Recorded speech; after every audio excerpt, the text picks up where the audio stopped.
Yun pong... Oo, kasi first time ako nakapakinig ng mga ngaral na yung ipinagbabawal sa amin, marinig mo sa kanya, kagaya ng magtermino siya ng gago, tarantado. Ngayon, sabi ko, bakit ganito? Nagdala ng salita, ng nangangaral ng salita, bakit ganyan ang kanyang termino? Ngayon, hindi ko namalayan na ilang beses yun na kinig ako sa kanyang programa, iyon pala yung gwardiya sa loob ng kapilya, abay napakinggan ako. Ayun, yung tinatawag na nagbabantay o grupo ng SCAN.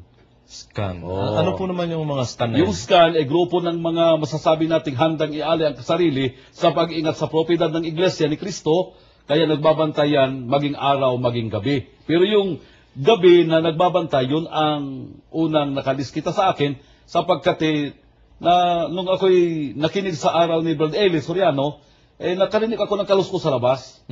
Bigla akong lumabas. Yun palang yung mga nagagwardya, abay nakinig din. Ang tanong kagad sa akin, bakit? Ang tanong ko sa kanila, ba't hindi pa kayo tulog?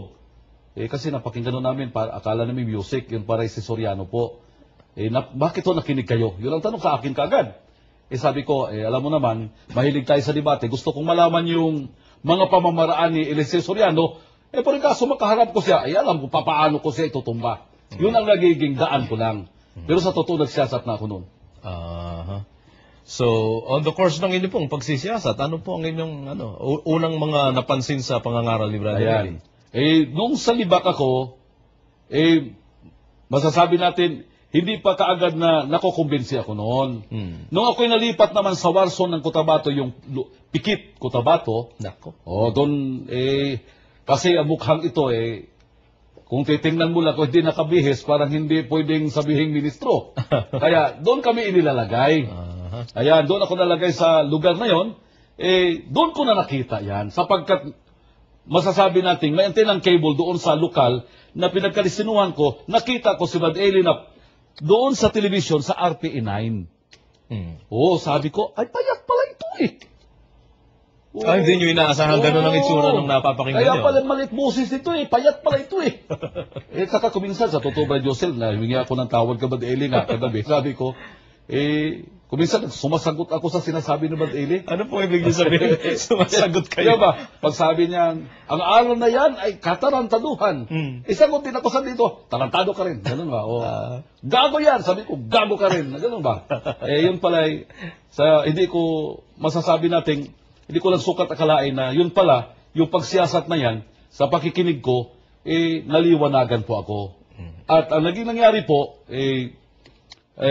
sa pagsusuri ko, na may mga aral akong napag-aralan bilang matandang ministro sa aming lalawigan, na kay Brad Eli ko lang napakinggan.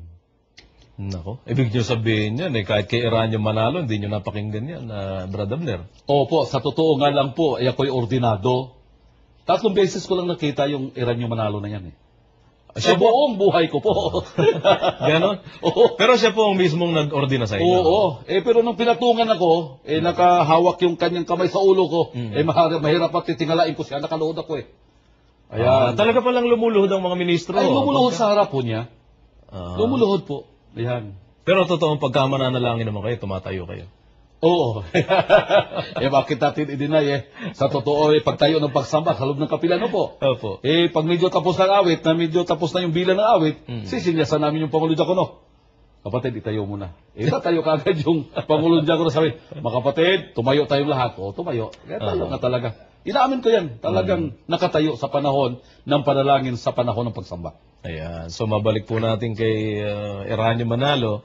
Ibig sabihin sa 23 taon yun ang pagkaministro. Pero ang pagiging kaanib nyo dyan sa iglesia na yan, ilang taon po? Ay ako nabautismuhan po, kung di ko nagkakamali, yung buwan at saka petsa, nalimutan ko na. Pero taon yun, 1970. 1970? Opo.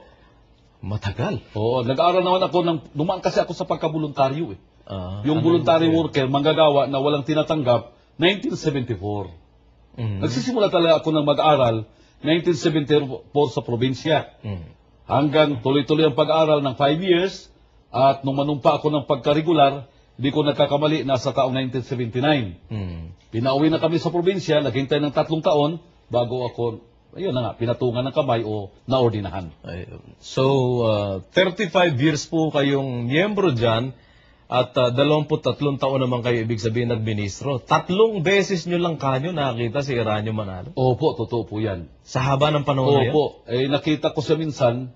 Primero ko nakita siya doon sa Central. Pero malayo, hindi ka makalapit Bakit naman po? Isang katutang gwardiya. Ganon? Oo, hanggang kaway lang. Hanggang kaway, hindi mo pwede kamayan Para kayo nasa airport. no? Oo. Hindi ko alam kung yun ba'y despedida o yun ba'y masasabi natin sa ibang termino ay namamaalam o di ba? Basta hanggang kaway lang. Aha. Ikalawa ko nakita, yung nanumpa kami pagka-regular. Mm. Yun nakita ko siya, pero hindi siya nagpapanumpa sa amin. Mhm. Ikatatlo, yung naordinan ako. 1982 yun. Ayun. Mula noon, wala na.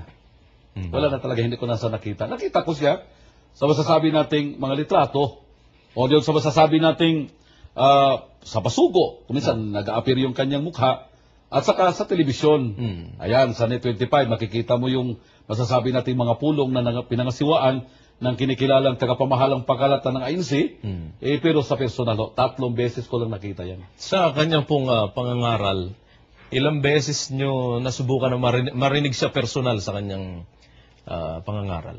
Hindi ko narinig yung nangaral yan, kundi nangasiwa ng pagsamba. Aha. Yung nasa Manila ako na hinabol namin kasi pag mga siwa si KRD, talaga matutunugan namin dahil nag-aaral kami. Mm. Yun minsan ko lang napakinggan na nangasiwa ng pagsambayan. Maliban doon sa ordinasyon. Nung nangasiwa siya ng pagsamba sa Fresco del Monte. Mm. Yun, minsan yan. Pero nangaral, kagaya ka Eli na nag-aral ng doktrina, nagturo, hindi. So how do you compare Brother Eli at Eranio Manalo dun sa ganong punto po? Sa totoo lang, wala tayong idinagdag na sapagkat kung magdagdag, ano ba sa atin kung magdagdag tayo? Kasalanan yun Bawal sa atin magsinungaling. Mhm. Sa totoo po napakalaking pagkakaiba. Kung ang iba yung nandoon na, kung anong mga sinasabi nila at hindi pa nga nabautismuhan, ako ngayon dapat may karapatang magsabi. Sapagkat ako'y nabautismuhan na rito Kailan nga po pala kayo nabotismuhan dito sa atin? Salamat po sa Diyos na ako'y nabautismuhan noong September 30. September 30. Yan. September 30, noong nakalipas na buwan lang po. Opo. Noong mas baptism dito sa Central. Mm. Mula nung mabautismuhan kayo, September 30, mga ilang beses nyo nang nakita, personal si Brother Eli at napakinggan? Ay marami na po. At saka, sa totoo lang tuwing pasalamatan dito kami. Mm. Ayan, pagkatapos ang nakamayan ko talaga siya yung kagabi pa lang. Ayun, opo.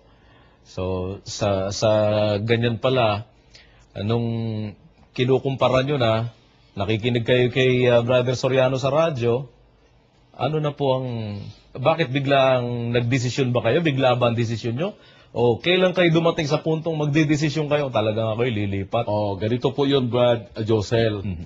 Kasi sa bawat pakikinig ko, yung terminong tik-tik, hindi bago sa akin yan. Bakit po naman? Paano kasi, may mga naniliktik na ako'y nakikinig sa radyo, sa telebisyon, at mga kasama din namin.